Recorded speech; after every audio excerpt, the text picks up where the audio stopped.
bands that I saw on that show. I know that they were probably like not lip syncing, but like playing their instruments to the tapes and stuff like that. Mostly they were lip syncing, but Barry White and I believe David Bowie were one of the few artists that actually played live on the show.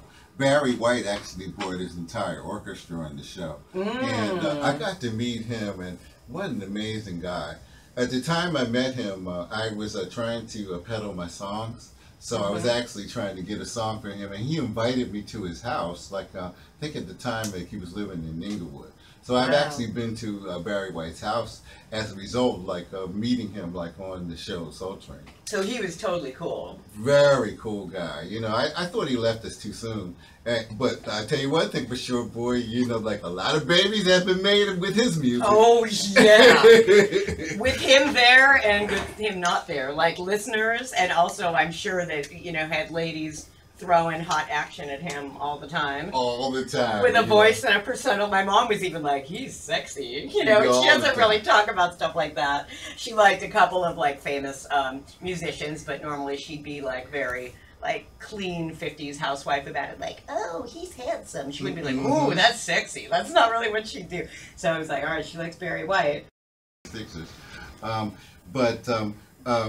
The big thrill for being on that show was having my friends call me and say, hey, buddy, I saw you on the show.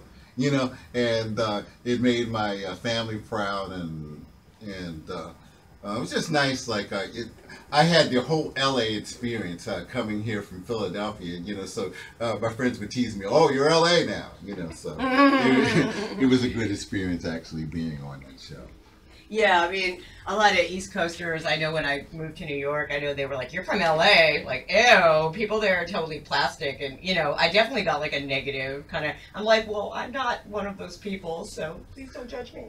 Well, I claim Philadelphia is my home, but I think LA in many ways gets a bad rap because there's a lot of, I've lived in San Diego for the last 2 years. I actually just recently graduated from UCSD.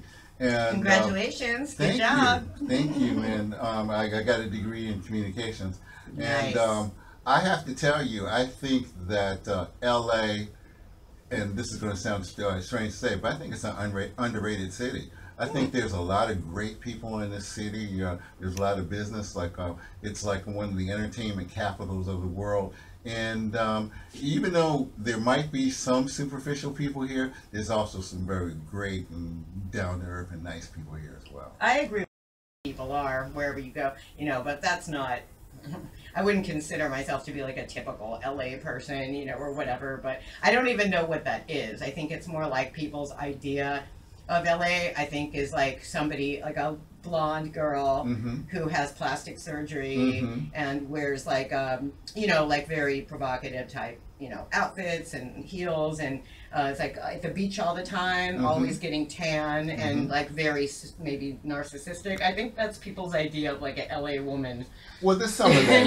There's some of that too, but not all people are like that. And I, for your listeners out there, I just want to tell people that don't get that impression of LA. LA is a great place to visit, and there's a lot of nice places to live here. My only complaint about LA is that housing here is very expensive. I was just going to say that. It's a nice place to live if you can afford it. I mean, the rents.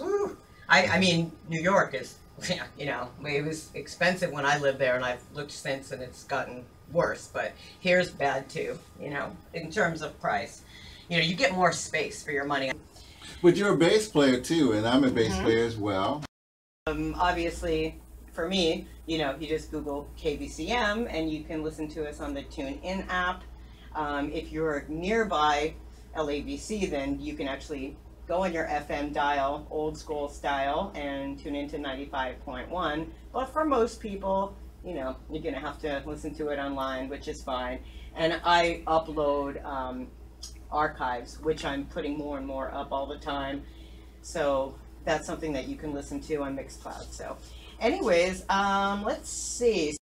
And I also took a seminar from the famous B.B. King while I was there. Wow. So everything that's happened to me in Los Angeles, and I've had a lot of great things happen to me in Los Angeles, actually was channeled through my music. I wouldn't have been on Soul Train if I didn't play the bass. And I wouldn't have met Jermaine Jackson or some of the people that I've met on the show if I didn't play bass. So I'm thanking God and everything for the opportunity to play the bass and to meet wonderful people like yourself, and to Why, thank you.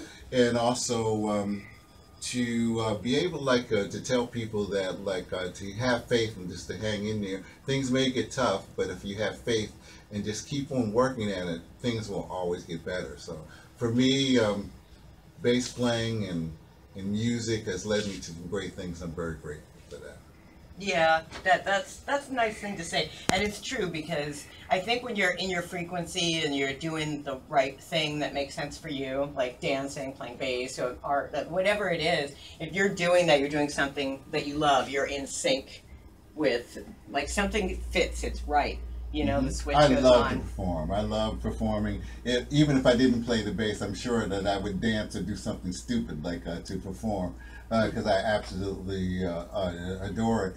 And I plan on putting together a band soon, so hope that some of your viewers and can come and see me perform. I'm Buddy Sampson. If you want to find out about any future performances, please visit www.thescoopla.com. That's www.